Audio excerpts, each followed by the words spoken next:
Tonight's talk is consciousness, creativity, and the brain. And if you have a golf ball-sized consciousness, when you read a book, you'll have a golf ball-size understanding.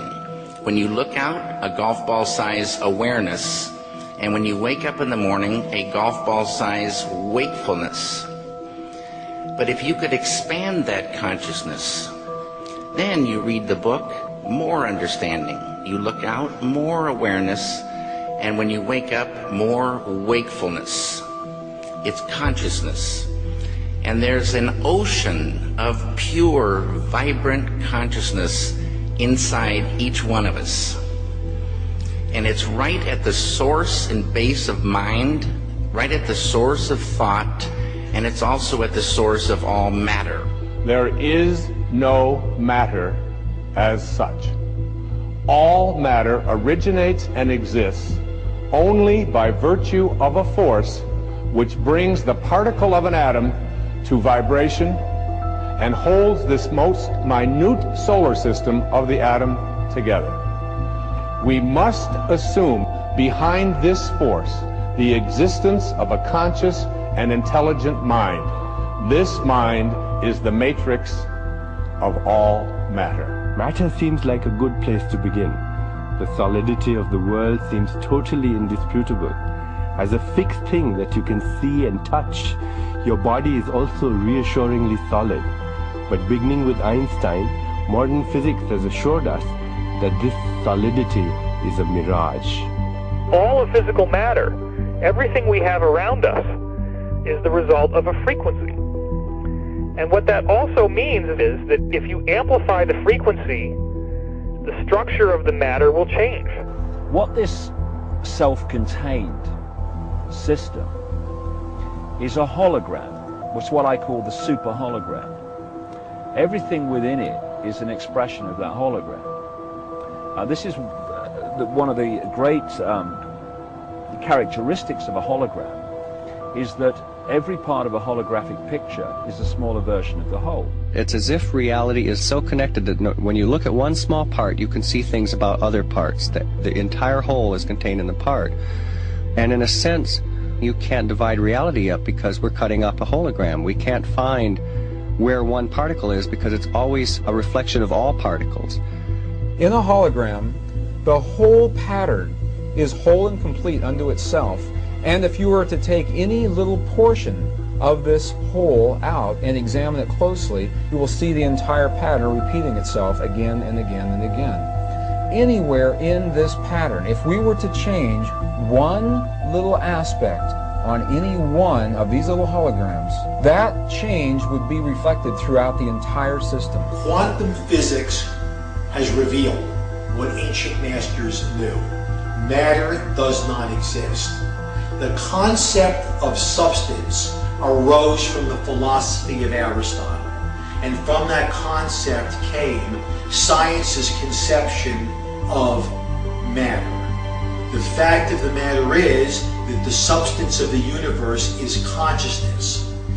Belief that the substance of the universe is matter leads to what I call a fear-greed dichotomy, as people in their quiet desperation attempt to accumulate as many material possessions and riches as possible.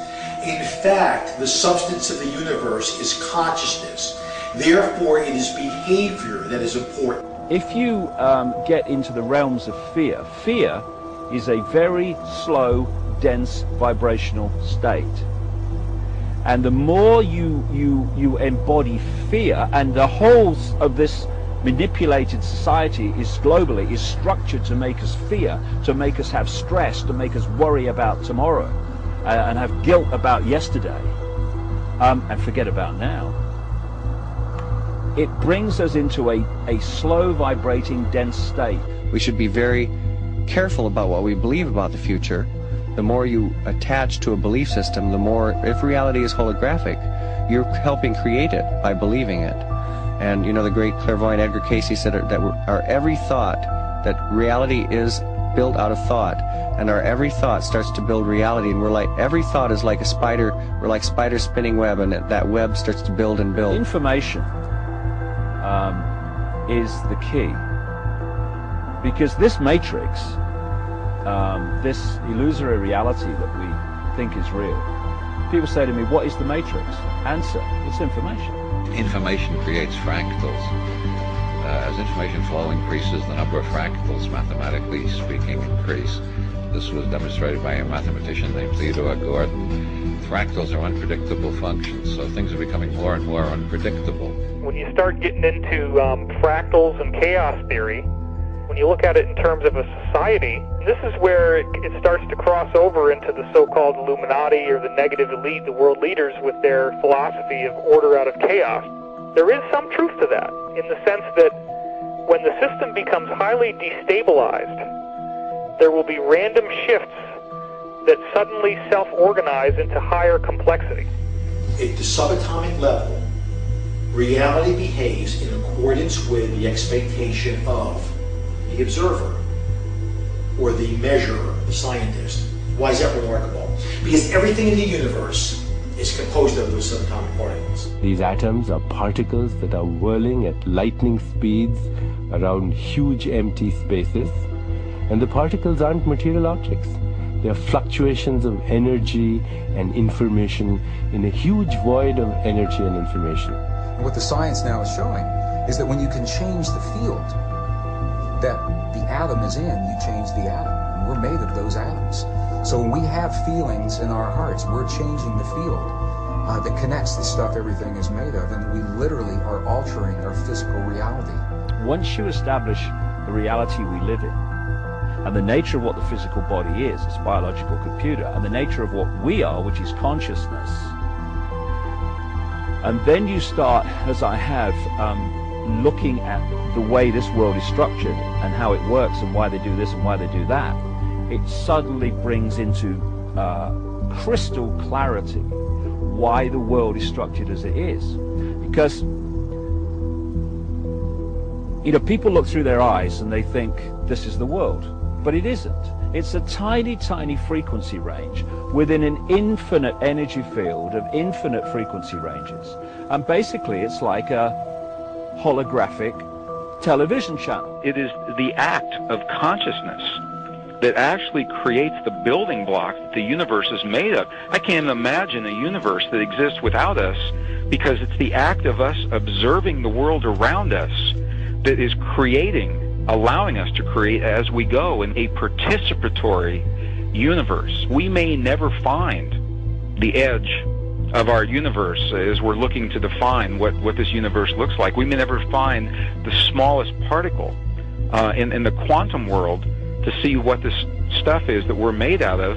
And the reason is because everywhere we look, everywhere that consciousness explores with the expectation that something will be there, that exploration, that act of looking, observation, is the act that creates something for us to see. That we are actually building this universe as we go. Consciousness is the programming language of the universe. We are consciousness conductors. That's what we do. That's who we are. Consciousness comes through us. It emanates from us. We are the creators. We are the ones who are targeted on this planet because we are the ones who transmit the reality just like everybody else does. If you switch your brain off and you are sucked into the mainstream media illusion, we must understand that we are being used because we create reality. So if we are manipulated in a certain way, and if we are modulated in a certain way, then our creation becomes not ours but somebody else's.